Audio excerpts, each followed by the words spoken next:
आप सभी का करियर बिना में स्वागत है। दोस्तों, आज हम हिंदी का प्रैक्टिस सेट लेकर आए हैं जिसमें 100 क्वेश्चन होगा और ये 17 नंबर का है। इससे पहले 16 प्रैक्टिस सेट हो चुका है और इसका प्लेलिस्ट भी बना हुआ है। अगर आप नहीं देखे हैं तो वहाँ जाकर देख सकते हैं। दोस्तों, अगर इसका पीडीएफ चाहिए तो मेरे टेलीग्राम चैनल से जुड़ सकते हैं। टेलीग्राम चैनल का जो लिंक है डिस्क्रिप्शन में दिया हुआ है।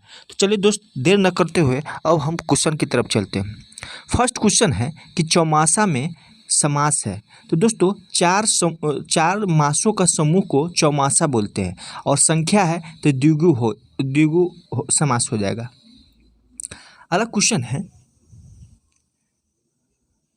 जिस समास में दूसरा शब्द प्रधान रहता है उसे क्या कहते हैं? तो दोस्तों, उसको जो है तत्पुरुष समास कहते हैं। आप लोग जानते ही हैं कि जैसे पद के आधार पे जैसे पूर्व पद प्रधान हो तो उसको अवयवी भाव समास कहते हैं। जिसका उत्तर पद प्रधान हो उसको तत्पुरुष, क्रमधारय और द्विगु, तीनों में उत्तर पद जो होता है वो प्रधान होता है। और दोनों पद प्रधान होता है द्वंद्व समास में, और दोनों पद अप्रधान हो तो वह बहुव्रीहि समास हो जाएगा। यानी तीसरा कोई अर्थ हो, तीसरा किसी चीज़ का अर्थ हो जाएगा तो वह क्या हो जाएगा? बहुव्रीहि समास हो जाएगा।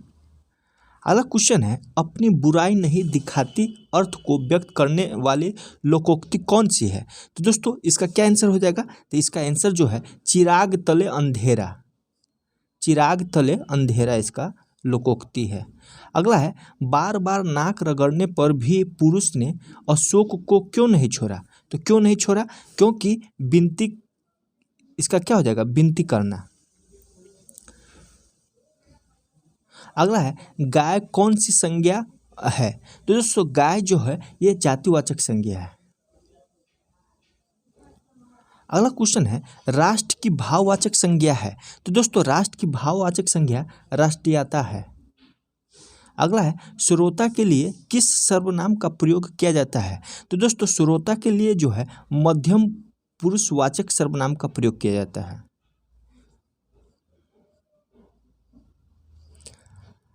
अगला क्वेश्चन है, कोई आ रहा है वाक्य में कोई किस प्रकार का सर्वनाम है? तो दोस्तों, किस प्रकार का सर्वनाम है? तो ये अनिश्चयवाचक है। मैं 3 मिनट में आ रहा हूँ, में कौन सा कारक है? तो में कौन सा कारक है? तो दोस्तों, ये जो है ये अधिकरण है, अधिकरण कारक है। अगला है, कानों सुनी बात पर यकीन मत करो, रेखांकित पद का कारक बताइए। तो कौन सा कारक हो जाएगा? तो करण कारक होगा। दोस्तों, जैसे कर्ता ने कर्म को करण से के द्वारा, संप्रदान को के लिए और अपदान से, संबंध का के की, अधिकरण में पर और संबोधन है ओ अरे। तो ये सब जो है कारक है जिसका 8 भेद होता है और सबका चिन्ह आपको याद रखना है। इससे एक क्वेश्चन आने की संभावना है। अगला क्वेश्चन है, एक लड़का स्कूल जा रहा है, इसमें इस वाक्य में विशेषण पहचानिए। तो इसका विशेषण क्या है? तो ये गणवाचक है। क्या है? गणनावाचक है। माने एक लड़का की बात हो रही है इसलिए गणनावाचक है। अगला है, निम्नलिखित में से कौन समुदायवाचक विशेषण है? तो कौन समुदायवाचक विशेषण है? तो इसमें जो है चारों समुदायवाचक विशेषण है। अगला है, क्रिया कैसा शब्द है? तो दोस्तों, क्रिया जो है कैसा शब्द है? विकारी शब्द है। क्रिया विकारी शब्द है। राधा को पीट दो, इस वाक्य में कौन सी क्रिया है? तो दोस्तों, इस वाक्य में जो है अनुमति बोधक है। ऋग्वेद में किस भाषा का प्रयोग हुआ है? तो ऋग्वेद में जो है ये वैदिक संस्कृत का प्रयोग हुआ है। अगला है, हिंदी किस परिवार की भाषा है? तो दोस्तों, हिंदी जो है किस परिवार की भाषा है? तो भारोपीय परिवार की भाषा है। अगला है, रचनात्मक लेखन में भाषा का सबसे पुराना रिश्ता है। तो सबसे पुराना रिश्ता क्या है? तो संदेश से है। अगला है, राजभाषा से संबंधित संवैधानिक विधिक उपबंधों के कार्यान्वयन हेतु राजभाषा विभाग का गठन कब किया गया था? तो राजभाषा विभाग का गठन जो है जून 1975 में किया गया था। अगला है, लालटेन शब्द निम्न वर्गों में से किस वर्ग में आता है? तो किस वर्ग में आता है? तो विदेशज हो जाएगा। अगला है, नीचे दिए गए विकल्पों में से तत्सम शब्द को चुनिए। तत्सम शब्द क्या है? गोधूम तत्सम शब्द है। अगला है ध्वनि परिवर्तन के कौन से कारण होते हैं। ध्वनि परिवर्तन के कौन से कारण होते हैं। तो अभ्यंतर और बाह्य कारण दोनों होते हैं। अगला है भाषा शब्द की व्युत्पत्ति संस्कृति के किस धातु से मानी जाती है। तो किस धातु से, तो ये भाषा से मानी जाती है। अगला है शब्द अलंकार के मुख्य रूप में कितने प्रकार के होते हैं। तो शब्द अलंकार में मुख्य रूप से 7 प्रकार के होते हैं। अगला है रूढ़ा और प्रयोजनवादी किसी शब्द शक्ति के भेद है। किस शब्द शक्ति के भेद है। तो ये लक्षणा। अगला है आलोचना का विषय कवि नहीं है, कविता है। किसका कथन है। तो यह कथन जो है टी.एस. इलियट का है। किसका है। टी.एस. इलियट का है। अगला क्वेश्चन है द स्टेट्समैन नामक ग्रंथ किसने लिखा है। तो किसने लिखा था। तो ये प्लेटो ने लिखा था, द स्टेट्समैन्स ग्रंथ। अगला है यदि कोई पत्र सभी संबंध कार्यालयों को प्रेषित किया जाता है तो उसे क्या कहते हैं। तो दोस्तों उसको क्या कहते हैं। तो उसको परिपत्र कहते हैं। अगला है अधिसूचना का प्रकाशन कहाँ होता है। तो दोस्तों अधिसूचना का प्रकाशन जो है राजपत्र में होता है, यानी गजट में होता है। अगला क्वेश्चन है विद्यापति के पद सर्वाधिक किस क्षेत्र में गाए जाते हैं। तो दोस्तों सर्वाधिक जो है किस क्षेत्र में, ये पूर्वांचल में गाया जाता है। अगला है तदबीर किसे कहते हैं। दोस्तों तदबीर जो है उपाय को कहते हैं। अगला है अपने आप को भोली और अबला कौन समझता है। तो अपने आप को भोली और अबला जो है गोपिया समझता है। अगला है सूरदास की मृत्यु कब हुई। तो दोस्तों सूरदास की मृत्यु जो है 1583 ईस्वी में हुआ था। अगला है तुलसीदास की प्रति पालिका दासी कौन थे। तो दोस्तों ये चुनिया थी। अगला है रसखान किसके भक्त थे। दोस्तों रसखान जो है ये किसके भक्त थे, कृष्ण के भक्त थे। अगला है भूषण रीति काव्य की किस धारा के कवि है। तो किस धारा के कवि है। तो ये रीति मुक्त धारा के कवि हैं। अगला है विद्यापति ने किस रानी को अपने गीतों से अमरता प्रदान की थी। तो ये हकीमा देवी को। अगला है बीजक के भाग है। तो बीजक के भाग कौन है। तो रामायणी, साखी और शबद, ये सभी है। अगला है सूरदास के दीक्षा गुरु कौन थे। दोस्तों सूरदास के दीक्षा गुरु जो है बल्लभाचार्य थे। कौन थे, बल्लभाचार्य। अगला है इनमें से कौन सा कृति तुलसीदास के द्वारा लिखा गया है। तो कौन सा। तो ये हनुमान बाहुक। कौन सा कृति दोस्तों। तो ये हनुमान बाहुक लिखा गया है। दोस्तों ये हनुमान बाहुक तो लिखे ही थे, जानकी मंगल और कवितावली भी, ये सभी तुलसीदास की रचना है। जैसे श्री कृष्ण गीतावली ये भी इन्हीं का है। विनय पत्रिका, सतसई, छंदावली, रामायण, ये सब जो है इन्हीं का है। राम शलाका, संकट मोचन, ये सब इन्हीं का रचना है। तो इसमें से सभी आंसर होगा। अगला है बिहारी लाल किसके राजचित कवि थे। तो किसके थे। तो ये महाराज संभा के थे। नहीं दोस्तों इसमें जो है महाराज जयसिंह के थे। महाराज जयसिंह के जो थे ये बिहारी लाल कवि थे।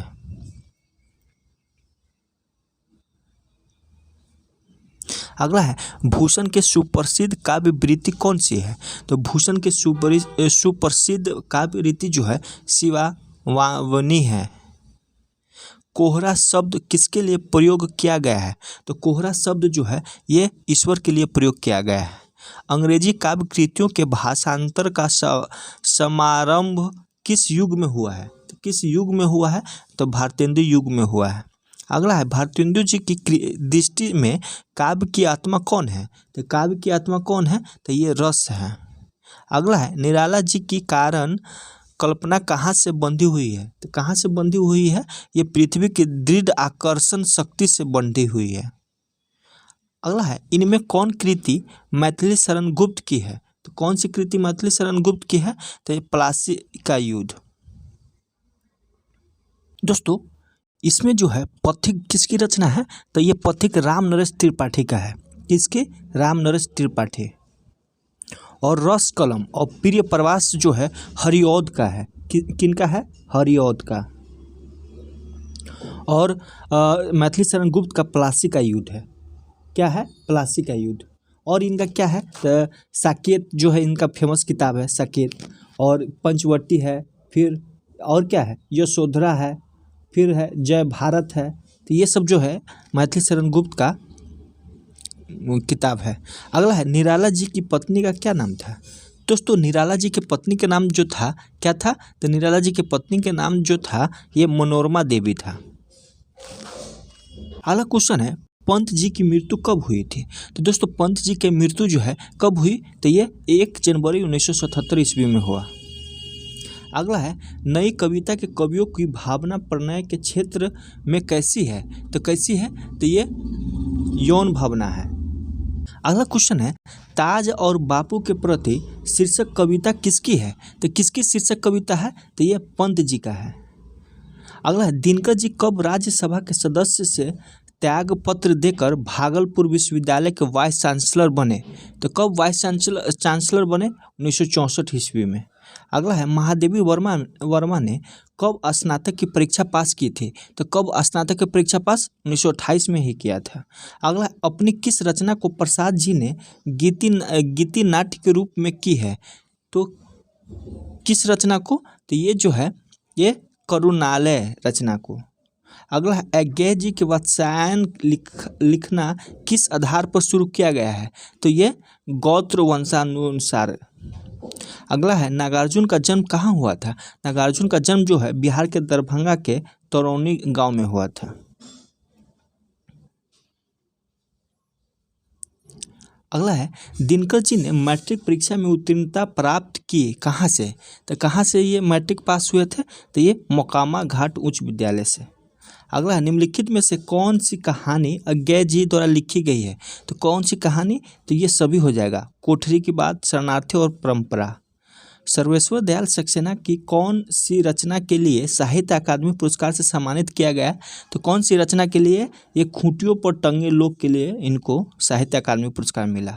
धूमिल ने अपनी कविता में समकालीन राजनीतिक परिवेश में जी रहे कैसे व्यक्ति का तस्वीर पेश की है? तो कैसे? तो ये जागरूक व्यक्ति का। अगला है 1969 में पत्रहीन नग्न गाछ के लिए नागार्जुन को कौन सा सम्मान सम्मानित किया गया? तो कौन सा सम्मान? तो ये साहित्य अकादमी पुरस्कार मिला। मैं स्वयं एक युद्ध हूँ, मेरा किसी और युद्ध के लिए निर्माण मत करो। मैं जिंदा रहना चाहता हूँ, इसलिए हर समय किसी न किसी युद्ध में शरीक हूँ। ये पंक्तियाँ किस कविता से है? तो किस कविता से है? तो यह पंक्ति जो है ये नया वर्ष फिर आया कविता से है। अगला है आजीविका का उपार्जन के लिए दिनकर जी ने सबसे पहले क्या किया? तो दिनकर जी ने सबसे पहले जो है उच्च विद्यालय में अध्यापक की नौकरी की। अगला है अज्ञेय को किस कृति पर 1978 में ज्ञानपीठ पुरस्कार मिला है? तो किस कृति पे? तो कितनी नावों में कितनी बार। अगला है नूतन ब्रह्मचारी नामक उपन्यास के लेखक कौन है? तो कौन है? तो ये श्रद्धाराम फुलौरी है। अगला है मुंशी प्रेमचंद्र का अन्य नाम क्या है? तो मुंशी प्रेमचंद्र का अन्य नाम जो है नवाब राय है। अगला मैला आंचल का उपन्यास का प्रकाशन कब हुआ था? तो कब प्रकाशन हुआ? ये 1954 में हुआ। अगला है कुशहर प्रसाद के बाप का नाम क्या था? इनके पिता का नाम क्या था? तो ये गंगा दयाल था। अगला है प्रेमचंद के गोदान उपन्यास का विषय क्या है? तो गोदान उपन्यास का विषय जो है राष्ट्रीय आंदोलन, अनमोल विवाह और मानवतावाद, ये सभी है। अगला है गांव के लोग किसके लिए इच्छा मृत्यु से मरने की बात कही थी? किसके लिए? तो ये महंत साहब की। अगला है राग तरवारी उपन्यास के लिए श्रीलाल शुक्ला को सम्मानित किया गया, तो साहित्य अकादमी पुरस्कार से। अगला है भारतेंदु के अनुसार हिंदू समाज के कुपमंडूक बनने का क्या कारण है? तो ये विदेश यात्रा पर रोक। अगला है ध्रुव स्वामी नाटक का इनमें से नायक कौन है? तो चंद्रगुप्त है। महेंद्र नाथ के कुल कितने संतान थे? तो महेंद्र नाथ के कुल जो है ये 3 संतान थे। अगला है फौजदार का नाम क्या है? तो फौजदार का नाम क्या था? तो सत्यनाश था। अगला है आधे अधूरे नाटक के भागों के क्या शीर्षक दिया गया है? तो क्या शीर्षक दिया गया है? पूर्वाध उत्तरवाद, पूर्वाध उत्तरार्ध। ध्रुव सामनी नाटक की मुख्य समस्या क्या है? तो इनकी मुख्य समस्या जो है ये बेमेल विवाह है। अगला है मुझे रोने से बड़ा बैर है, किसका कथन है? तो यह कथन जो है शराबी का है। अगला है ठाकुर का कुआं कहानी में प्रेमचंद ने किस समस्या को मुख्य रूप से दर्शाया है? तो किस समस्या को? तो ये दलित समस्या और फिर जातिगत समस्या दोनों को। अगला है कहानी में किससे अकेलापन नहीं सहा जाता है? तो किससे नहीं सहा जाता है? तो राजकन्या से। अगला है परिंदे कहानी में कुल कितने पात्र हैं? तो परिंदे कहानी में कुल जो है 8 पात्र है। अगला है दिल्ली में एक मौत कहानी में कहाँ का वातावरण चित्रित हुआ है? तो ये महानगरीय का। गजाधर बाबू किस क्षेत्र में नौकरी करते थे? तो गजाधर बाबू जो है ये रेलवे में नौकरी करते थे। अगला है यशपाल ने लखनवी अंदाज में किस वर्ग पर व्यंग और कटाक्ष किया है? तो किस वर्ग पे? तो ये समांती वर्ग पे। 84 नंबर है यह किसका कथन है कि आजकल मिस पाल पहले से स्लिम भी हो रही है? तो किसका है? तो ये जोरावर सिंह का है। अगला है मधुआ किसके पास रो रहा था? तो मधुआ जो है किसके पास रो रहा था? तो ये लल्लू के पास और फिर शराबी के पास, दोनों के पास। अगला है प्रेमचंद का कथा साहित्य है। तो प्रेमचंद का कथा साहित्य क्या है? तो ये आदर्शोन्मुखी यथार्थवादी है। अगला है नीलम देश की राजकन्या का मनोविनोद ने किससे नियुक्त किया गया था? किससे नियुक्त किया गया? तो गंधर्व बालकों, अप्सरा और किन्नरी बालकों को सभी को नियुक्त किया गया था। अगला क्वेश्चन है निर्मला वर्मा किस विश्वविद्यालय से स्नातकोत्तर की उत्तीर्णता प्राप्त की थी? तो किस स्नातक से? तो ये किस माने विश्वविद्यालय से? दिल्ली विश्वविद्यालय से ग्रेजुएशन किए थे। अगला सेठ दीवानचंद की शव यात्रा में कितने लोग प्रारंभ में थे माने कितने लोग शुरू में थे? तो ये 7 लोग थे। अगला है उन्हें लगा कि वह जिंदगी द्वारा ठगे गए हैं, यह उक्ति कब की है? तो यह उक्ति जो है कब की है? यानी सभी है, इसका आंसर सभी हो जाएगा। जब बाल्टी पर खुले नल की आवाज़ सुनाई पड़ी, जब बहू सास की झड़प सुनाई पड़ी और जब रसोई घर के बर्तनों की खटपट सुनाई पड़ी, ये सभी जगह जो है ये बात हुई है। अगला है ज्वाला अहिर कौन सा कार्य करता था? तो ज्वाला अहिर जो है ये झल्ली ढोने का काम करता था। मोहन राकेश का जन्म कब हुआ था? तो मोहन राकेश का जन्म जो है 1922 ईस्वी में हुआ। धनानंद की काव्य भाषा थी, धनानंद की काव्य भाषा क्या था? तो धनानंद का काव्य भाषा जो है ब्रज भाषा था। अगला है कवि प्रिया के रचनाकार का नाम बताइए। तो कवि प्रिया के रचनाकार का नाम जो है केशव है। अगला है कौन सा लेखक भारतेंदु मंडल का नहीं है? तो कौन सा लेखक इसमें जो है भारतेंदु? तो श्रीधर पाठक। अगला है चित्रधार किस कवि की कृति है? तो चित्रधार जो है किस कवि का है? तो जयशंकर प्रसाद का है। अगला है फूल नहीं रंग बोलते हैं किसका कविता संग्रह है? तो किसका कविता संग्रह है? केदारनाथ अग्रवाल का। झूठा सच के दूसरे भाग का शीर्षक है। तो दूसरे भाग का क्या शीर्षक है? तो देश का भविष्य। झूला नट उपन्यास की रचनाकार कौन है? तो इसकी मतई पुष्पा है रचनाकार। अगला है मुंडा कहानी प्रसाद के किस कहानी संग्रह में संकलित है? तो ये इंद्रजाल में। तो दोस्तों इतना ही। चलिए दोस्त, थैंक यू।